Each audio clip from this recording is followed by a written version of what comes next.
Now, it might have started with the lonely call of a trumpet down by the river, or maybe one key struck on an old piano in a juke joint at the edge of town.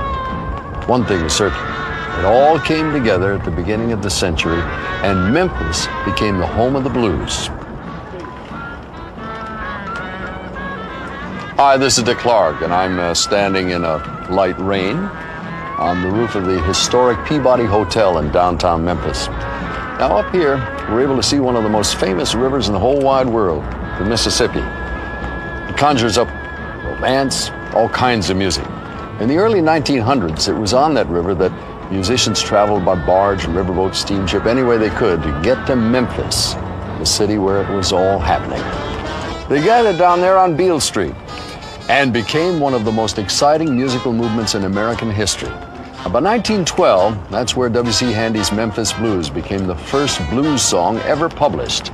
And from that point on, things kept cooking. Musical history kept being made.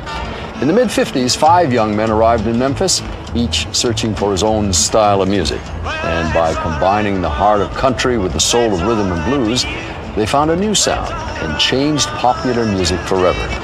Rockabilly was born. After creating remarkable careers for themselves, our legends returned home to make music together one more time. Along with Elvis Presley, these 4 gentlemen created musical history. Johnny Cash, Jerry Lee Lewis, Roy Orbison, and Carl Perkins.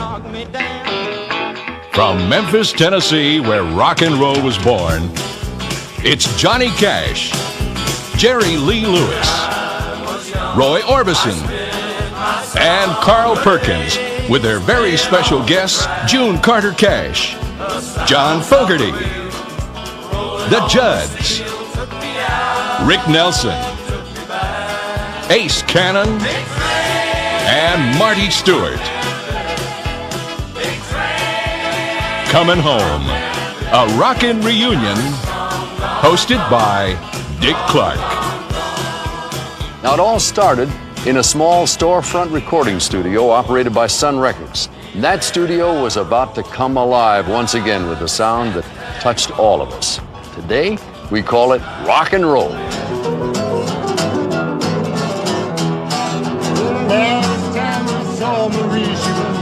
Oh, yes, you know, as you watch these 4 great artists walk back into this tiny 18 by 29-foot room where it all happened, we can only try and imagine what thoughts flashed through each of their minds after being away for such a long time.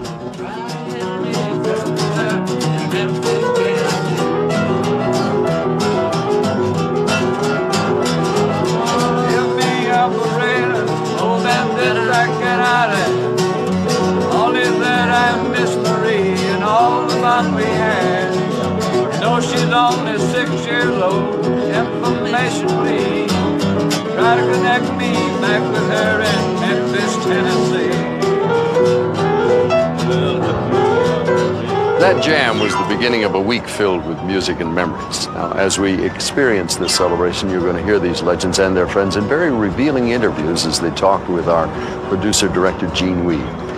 We'll also hear some very rare comments from 2 great musicians who are no longer with us, Rick Nelson and Roy Orbison. And we'll hear the exciting music these artists made together. Music created by a love and a bond that could only happen at an event like this. Well, when I first got to Memphis, E-double-N, I was knocked out by these friendly people.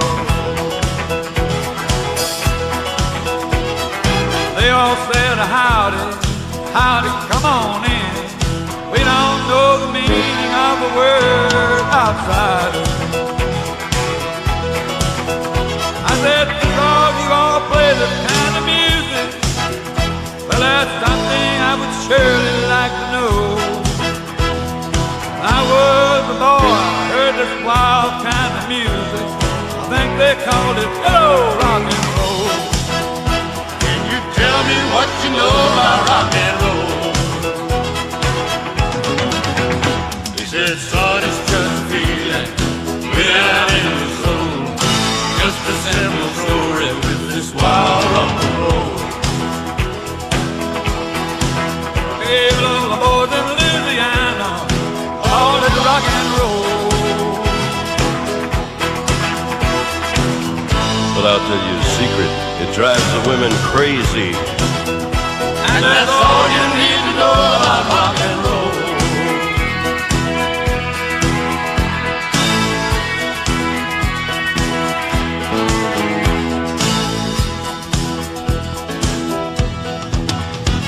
Well, you could not imagine the shape my head was in. Took me a walk down by the Mississippi. Well, I heard this rock music coming out of the harbor inn. I couldn't resist, I had me a drink, then I had me a listen. I said to the boys in the band, when you get a break, that's something that I'd really like to know. When I was a boy, I heard this wild kind of music, and I think they call it rock and roll. Tell me what you know about rock and roll. Rock and roll legends Carl Perkins and Roy Orbison perform when Coming Home, a rockin' reunion continues. Well, it's one for the money. Now, for Carl Perkins, this particular recording studio has a very special meaning. Carl recorded Blue Suede Shoes right here. As a matter of fact, he wrote it one night on a paper sack, and he recorded it a day or so later and saw it go all the way to #2 in the nation. Now, with that song, Carl Perkins became one of the founding fathers of rock and roll.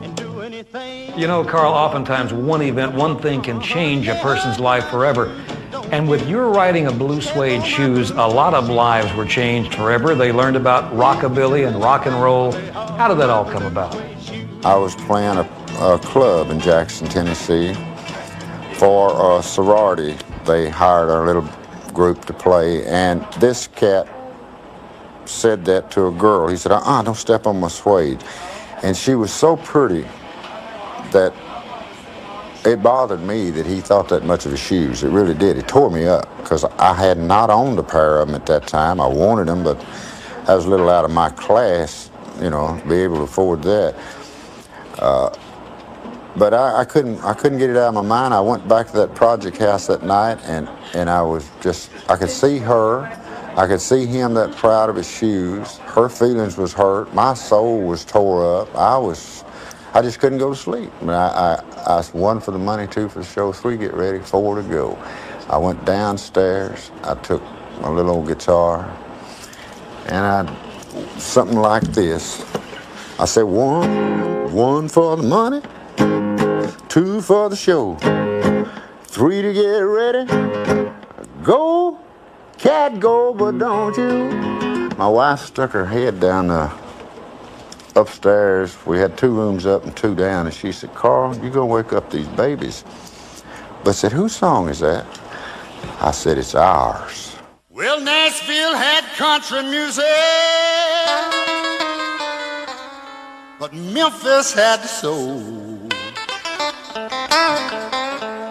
Lord, the white boy had the rhythm, and that started rock and roll, and I was here when it happened. Don't y'all think I ought to know? Yeah, yeah, yeah. I was here when it happened. I watched Memphis give birth to rock and roll. Lord, Lord, yeah. Well, a cat named Elvis, he bopped into the sun right off the street. Sang Blue Moon of OKY, but he did it with a brand new beat. Yes, he caught him asleep and whirling out there by surprise. Jerked him up, he rang him out, and he hung him out to dry. I was there when it happened. Don't y'all think I ought to know? Lord, Lord, yeah, I was here when it happened. I watched Memphis give birth to rock and roll. Here's kind of the way it happened. Well, the drummer boy was the beating on drum, just rocking and it going wild. Bass little sticker was clicking and clacking, but doing it in a different style. Guitar strumming and piano pumping and the lead man kicking out the blues. This chicken singer was swinging in the swing, saying something about Blue Suede Shoes. I was here when it happened. Lord, I think I ought to know. Yeah, yeah. Folks, I was here when it happened. I watched Memphis give birth to rock and roll. What you think about a little guitar? Come on, son.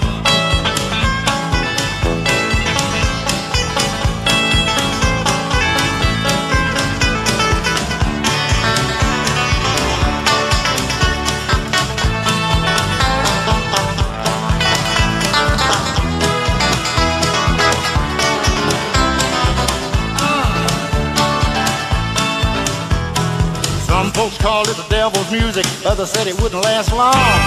31 years since we started shaking, proved somebody was wrong. In 64, the Beatles and the Four were the rock and roll best friends. The Beatles and the Stones took the old beat home and the world went crazy again. I was here when it happened. My friend, I think I ought to know. Yeah, yeah. Well, I was there when it happened. I watched Memphis give birth to rock and roll. Lord, yeah. Come on!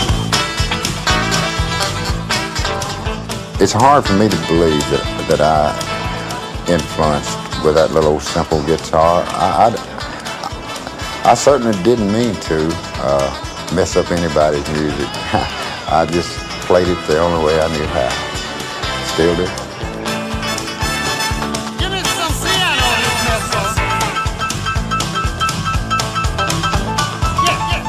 Carl Perkins is like a brother to me. We grew up just across the Mississippi River from each other.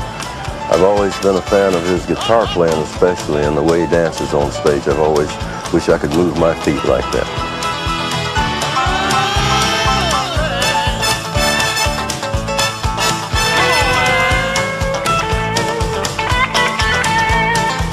The first real rock and roll record that I ever heard was Carl Perkins singing Blue Suede Shoes, you know, on the radio.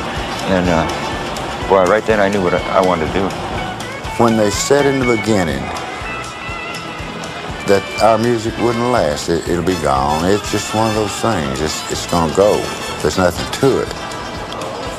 It would hurt when I would hear or read that preachers were breaking our records and calling it the devil's music and putting us down, because I never felt that we were spreading evil.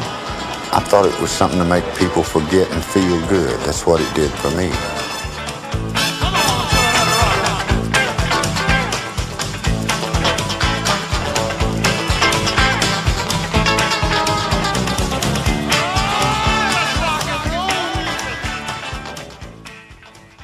Now, this is another historic recording studio in Memphis, American Sound.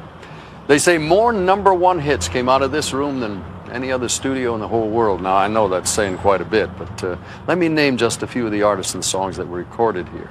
Neil Diamond, Sweet Caroline, and Holly Holy. Dusty Springfield, Son of a Preacher Man, and her classic Dusty in Memphis album. Elvis Presley, In the Ghetto. And that's just for starters. Now, for us, it was the setting for the coming home of a very special man.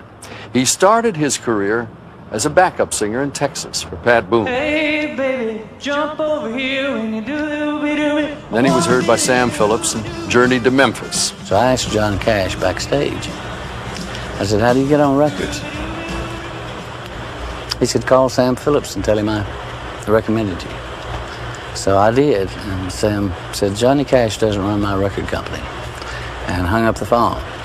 So I went to Clovis, New Mexico with my guys, my group, and we cut a song called Doobie Doobie. And then I brought the record back to Cecil Hollifield. We called him Papa Hollifield. He was kind of the record, he had the only big record store, and he knew all about music. So he played it for Sam Phillips on the phone. And Sam said, I can't hear anything. He said, send it to me. So we sent it to him. He calls it, can you be here in 3 days? So I borrowed some money, and we came up in the 3 days and recorded, and it was great. It was, we were right at home. Only the lonely know the way I feel tonight. He's the only man Elvis Presley considered to be a career threat. A rock and roll legend, the late Roy Orbison. It's a long and lonely highway when you're traveling all alone. I was on my way to nowhere, but now I'm coming home.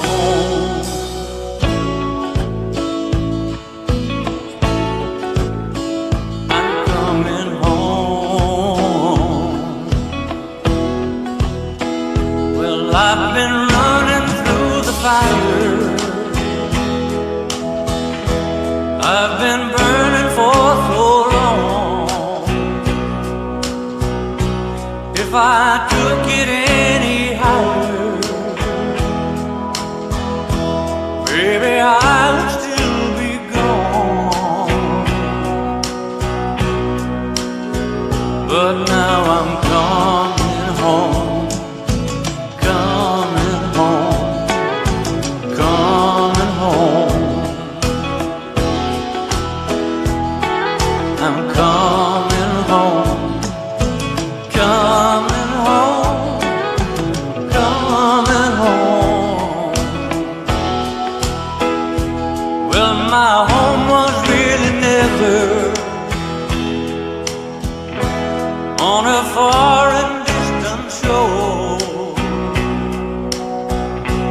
If I stayed away forever, I could never miss you more. And so I'm coming home, coming home, I'm coming home, coming home, coming home, I'm coming home.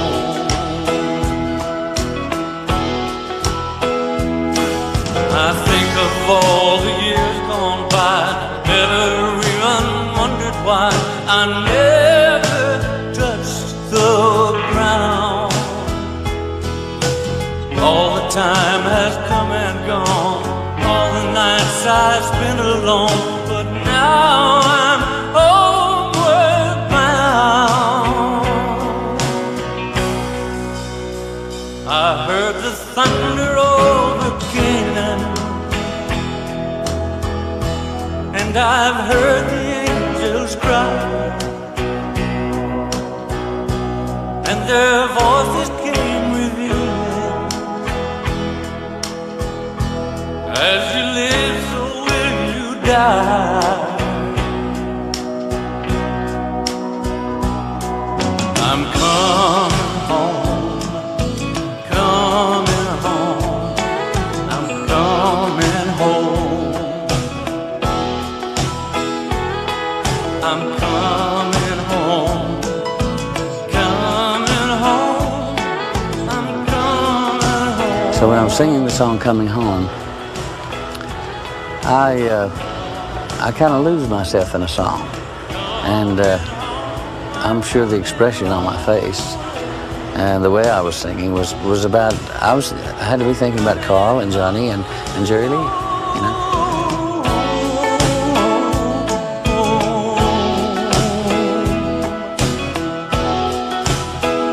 I'm coming home, coming home, coming home. New songs from Johnny Cash and Jerry Lee Lewis. When Coming Home, a rockin' reunion continues.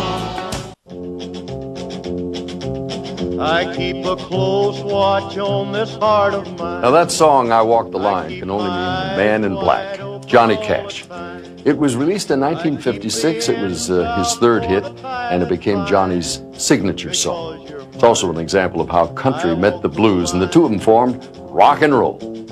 Memphis, 1955 on Union Avenue. Jerry, Carl, and Roy, and me, and Jack Clement, too. A new sun rising on the way we sing,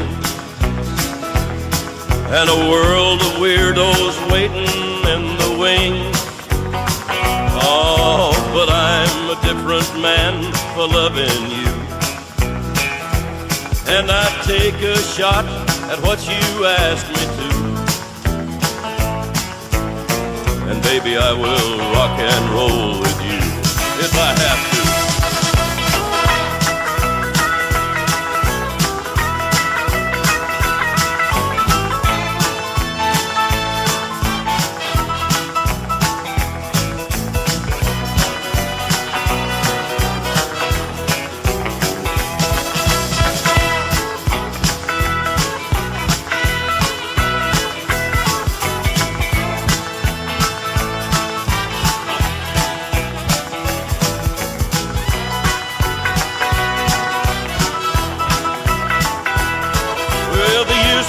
all us rockabillys, all of us ran through.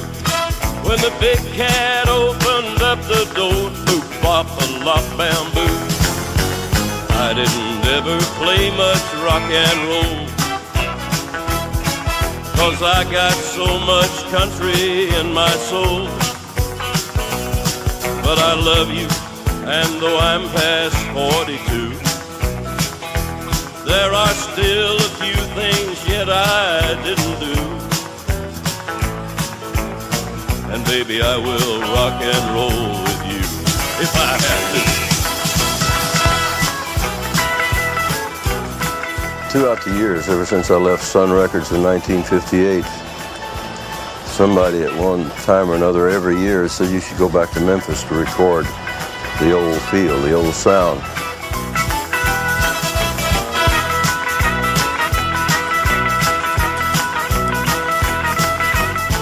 Well, you can't really go back home, and I thought of that yesterday, that here, this really was a homecoming for me yesterday, to sit there in my fancy customized tour bus beside the Sun studio, sitting looking at the front of that building, remembering days like that when I really didn't know where the next grocery money was coming from.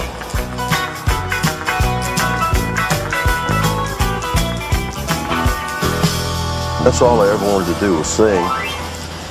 But I tried a few places when I first got out of the Air Force and I couldn't get a break, so I entered radio announcing school here in Memphis, Keegan School of Broadcasting. And I'd been going 5 months half-time when I finally got Sam Phillips to listen. I called several times and tried to make an appointment, and I was put off and turned down, so one day I just showed up on his steps with my guitar, and they let me in and listen. There's a story in our town of the prettiest girl around. Golden hair and eyes of blue, how those eyes could flash at you. I was remembering the day I signed my recording contract. At that time I was working for a man named George Bates in Memphis, a place called Home Equipment Company, trying to sell home improvements and refrigerators and washing machines. And I was broke. I had 15 cents in my pocket the day I signed my recording contract, and I didn't have a paycheck coming.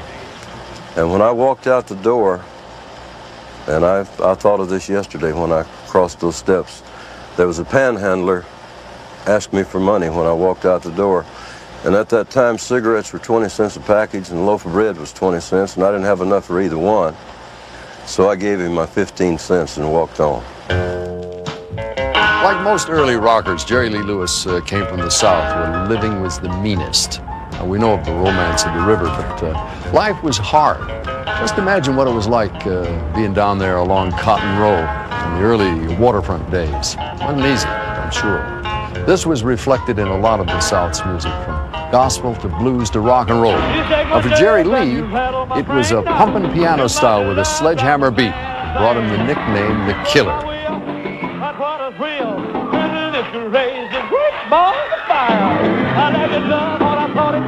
Beginning in 1957, his early Sun record shot to the top and made rock and roll history.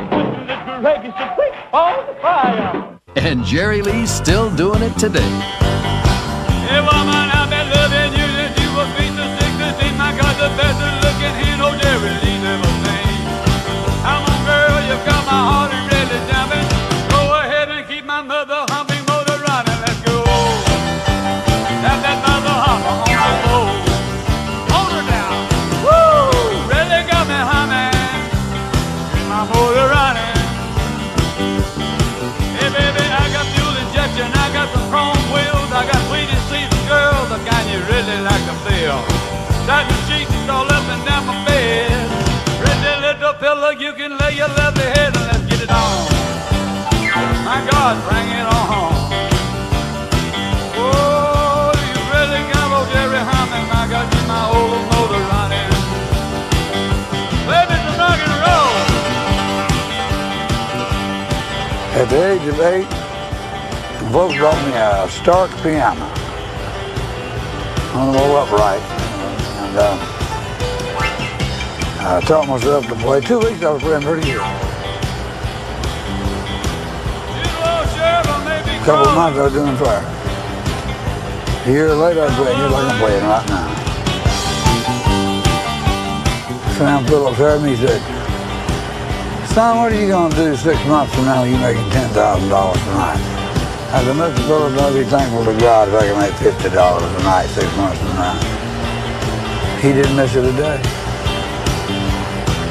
I wonder what happened to all that money.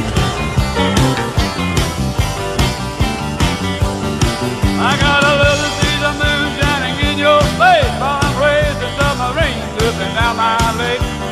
Look at the stars shining, baby's eyes. Look it to the freeway, honey, pop my overdrive. It's good. Pop my overdrive. 1947 Studebaker. Pop my overdrive.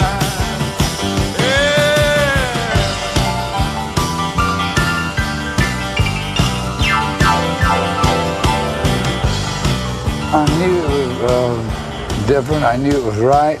I taught myself. I never heard of any other piano player before in my life anyway, so I taught myself. Self-style, you know. And Al Jolson, Hank Williams, Jimmy Rogers, Jerry Lee Lewis. These are 4 stylists. The rest of them imitators. If there was a way on earth to corral talent, it's fired in one direction, we'd have another bomb equal to the hydrogen bomb. He's probably one of the most raw, talented, gifted people that I know. Jerry Lee Lewis, if you can corral it. But if you get a little part of it, you still got greatness. He's magic, he really is. Wish I was 18. Our legendary quartet remembers the king, Elvis, next.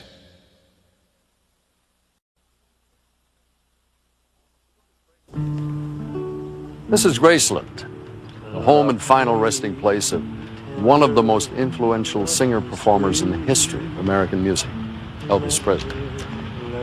His greatness comes from a genuine love of music. It was his life. And when he arrived in Memphis, he went right to Beale Street. He hung out in the alleys behind the nightclubs and listened to the great blues singers. The story of Elvis's discovery and rise to fame is well known. It all began one day when he walked into Sam Phillips' Memphis recording service. Now, who would have thought that a young man who wanted to record a birthday song for his mama would change the course of American music? Marion Keisker was the receptionist. He came and sat down right across the desk from me in a green plastic chair and sort of leaned forward, and it was very intense and very nervous, and of course very strikingly unusual. Most young men didn't have sideburns at that time, and his hair, contrary to what a lot of people believe, was blonde at that time. Sam Phillips was the man who discovered it. And when I heard Elvis on his birthday tribute to his mother, there was no, I mean, anybody with any kind of an ear knew the guy was different. Totally unpolished, thank God, but that he was different. And and you could tell in what he was doing, and later on I confirmed this, that he was so into various kinds of music without trying to be a copyist. That also intrigued me. At this very special reunion, our legends shared a lot of memories, a lot of stories. And a great deal of those stories had to do with Elvis. Now, his friends remembered him as a fellow traveler in the world of music. But to them, he'll always be the king. As the swift bird flies o'er the mountain, how we wish we were there at its wing. Closer by far to a friend we have lost. We remember the king. We remember the king. We recall everything.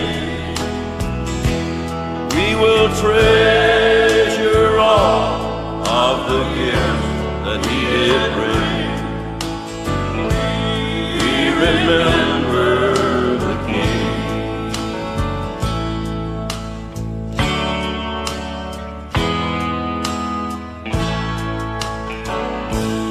And when shadows fall in the valley,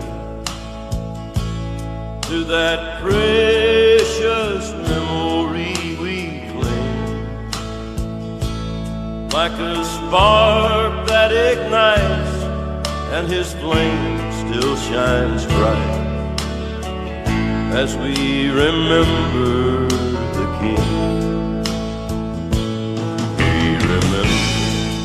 Remember the King. We recall everything. We will treasure all of the gifts that he did bring. We remember the King. We remember.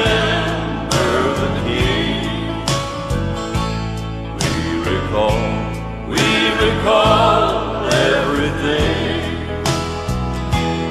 We will treasure all of the gifts that he did bring. We remember the King. We remember the King.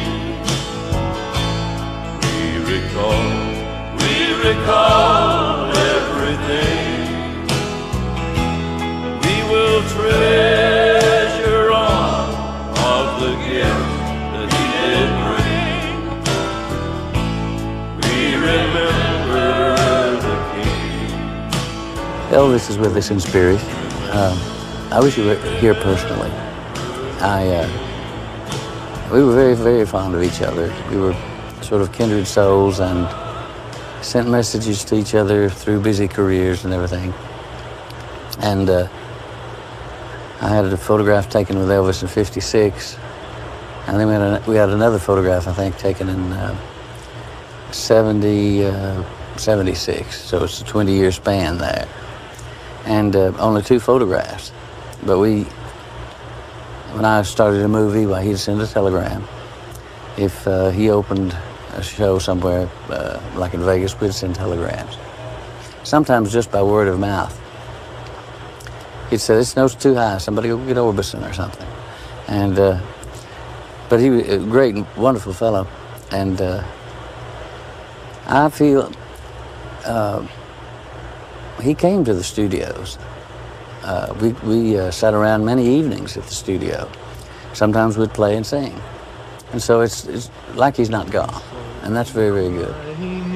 In this heart, I know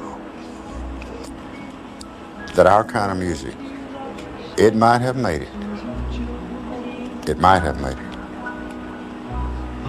But without Elvis to record it first, without the charisma, the looks, the ability, the talent, everything an artist needed, he had. And he excelled what we did so fast. He'll be in there, right here. Our historic reunion with the class of '55 continues with Rick Nelson, the Judds, and John Fogerty in a moment. The record producer for our historic session was Chips Moman. You know, in the 60s and 70s, it was right here at American Sound that Chips gained the reputation of being a true hit maker. As a matter of fact, in the short space of just over 2 years, 53 gold records and 75 top hits were produced right here. With a record like that, it's easy to understand why this session was also a very special homecoming for Chips. It was really a special moment for me because it was such a strange feeling of going back in there after all these years. And to walk in that room and to remember that I sit in this particular place and Jack Clement would sit over here and Scotty Moore was around and people like that. And it was, the memories were just incredible. I mean, it was hard to believe that this was really happening. And all the way through, I kept thinking, well, this is just part of one of those dreams. I've been dreaming for years about coming back to Memphis. And I'll wake up in the morning and all you people will be gone and it won't be real. Forever, people will be creating styles coming from these guys. And where it'll end, I don't know, but in the long run, 100 years from now, in the long run, you would be able to pick out and say, well, I know that little part right there came from Carl Perkins and that one came from Johnny Cash and so forth. That's the kind of impact these guys have created. You know that special feeling and warmth Chips just spoke about? Well, it was everywhere, from the media blitz earlier here in the lobby to Roy Orbison's beautiful singing of Coming Home. Now, the other three members of our legendary quartet each add their special touch, beginning with, would you believe, a very subdued Jerry Lee Lewis. Listen. 16 candles, they make a lovely night, but not half as bright, baby, as your lovely eyes are tonight. Honey, just blow out those candles, make your wish come true, for I'll be wishing that you love me too.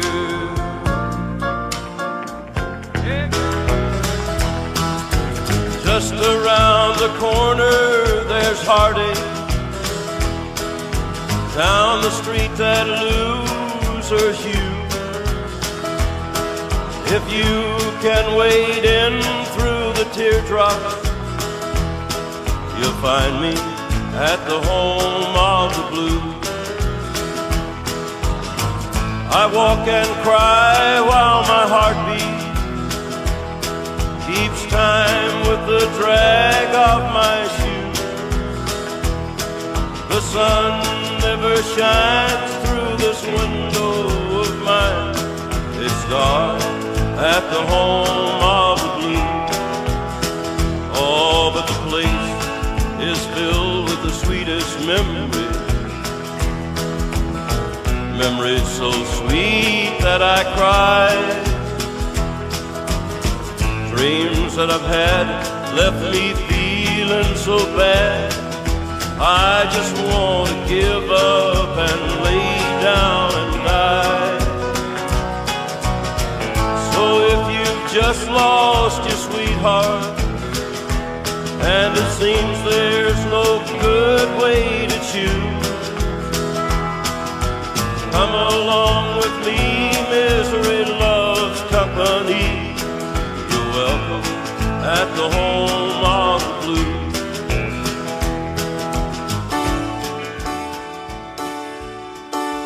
Sitting around, minding my business, when in walked an old friend. Such a sight for sore eyes, I hadn't seen him since I don't know when. We talked about the crazy things we used to do, talk got around about old lovers, talk got around to you. And I'd like to hold a reunion for the class of 55. I'd like to see my old friends and how many have survived. Get a rock and roll band and do some dancing, talk about the good times and all of the chances we blew. What would you do if you knew you never left my heart? What would you do if you knew that you're still tearing me apart? How would you feel if you knew my love for you is still alive? Living in my heart since the class of 55. Well, that class of 55 that Carl just sang about went a long way. Their efforts and successes reached out to the whole world. They really set the standard and inspired a lot of other singers, many of whom came to Memphis and recorded some great pop and rock classics right here in this studio. But you know, this studio really belongs to our class of 55. It's years later, and four of the men who made it all happen sang together one more time. Early one morning it was drizzling rain. Round the curve come the Memphis train. Heard somebody holler and a million moan. The king is dead, but Lord, he still ain't gone. Lord, he still ain't gone. Lord, he still ain't gone. My God, he still ain't gone. If you want to get to heaven, got a D-I-E. You got to put on your coat and your T-I-E. If you want to catch a rabbit in an L-O-G, you got to make a commotion like a D-O-G. Like a D-O-G. Like a D-O-G. Oh, yes, just like a D-O-G. Lord, have a mercy with the matter with me. What make me wanna love every woman I see. A raging when I met her, a raging again. Everyone I see is like a place in it in. Like a place I came in. Oh God. Like a place I came in.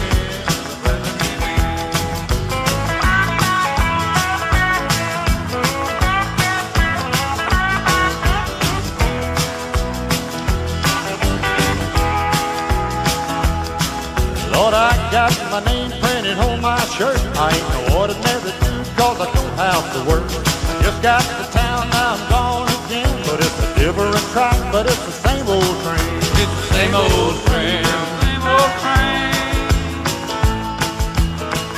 It's the same old train. Oh, my God, it's the same old train.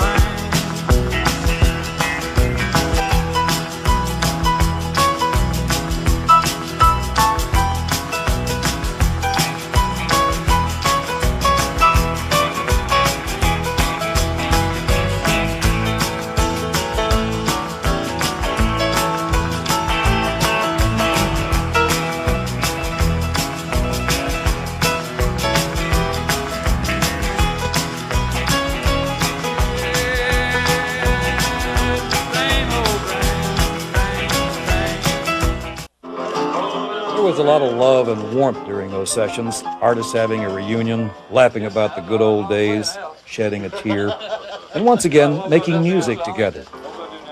There was no doubt that we knew we were experiencing history being made all over again, and we certainly could see the genuine admiration that those artists had for each other. We knew as we went through those few days that we were experiencing something that wouldn't happen again. It was really something. Then there's the admiration others have for him. It's so strong that some adjusted their schedules and traveled great distances just to be here for this occasion. One was Rick Nelson. It was his last television appearance. John Fogerty came in from California. That man is Jack Clement, a man who writes a lot of songs for Johnny Cash. There's Johnny's wife, June. She wasn't about to be left out. Neither was Tony Wine, producer Chip's Moment's wife. Speaking of families, here come the Judds. All of these musicians were part of a family, celebrating some special people in a special place. And lucky for us, the music just keeps moving along. When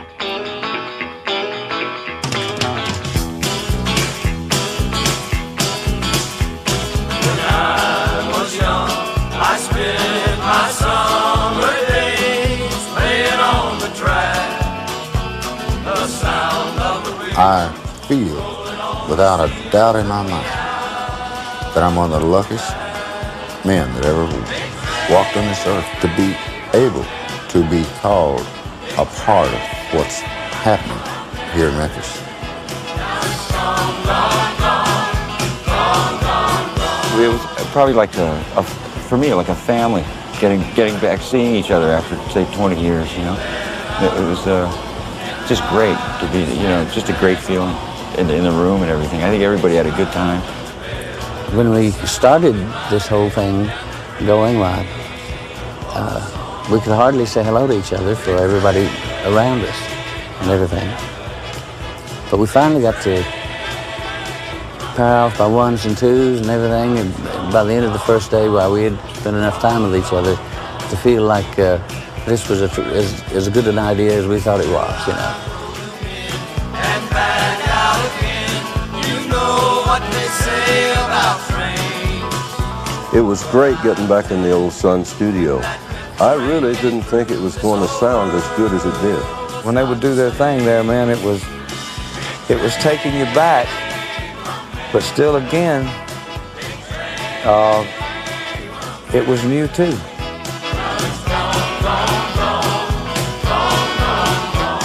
When Chips Moman decided to bring back 4 of the 5 people who started that whole world, Dick Clark said, take our cameras and our sound recorders and go down there with Chips Moman and make sure we don't miss history again. I don't think any of us feel that there was another thing we could have been doing at that time that would have taken the place of what we were doing. It'll never happen again, and we got to be a part of it. It was very special.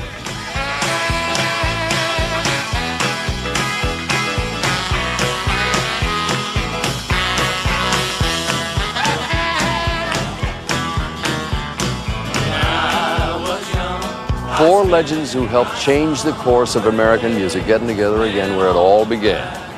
That was reason enough to celebrate. Who knows? It could happen at other centers of music around the country, whether it's the surf sound in California, beach music in North Carolina, the folk rock scene of San Francisco, the sound of Philadelphia, Motown, Detroit, or doo-wop in New York.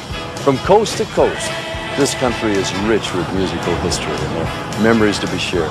It's America's music, and yes, indeed, the beat does go on. Thank you for coming home for our rockin' reunion. For now, Dick Clark.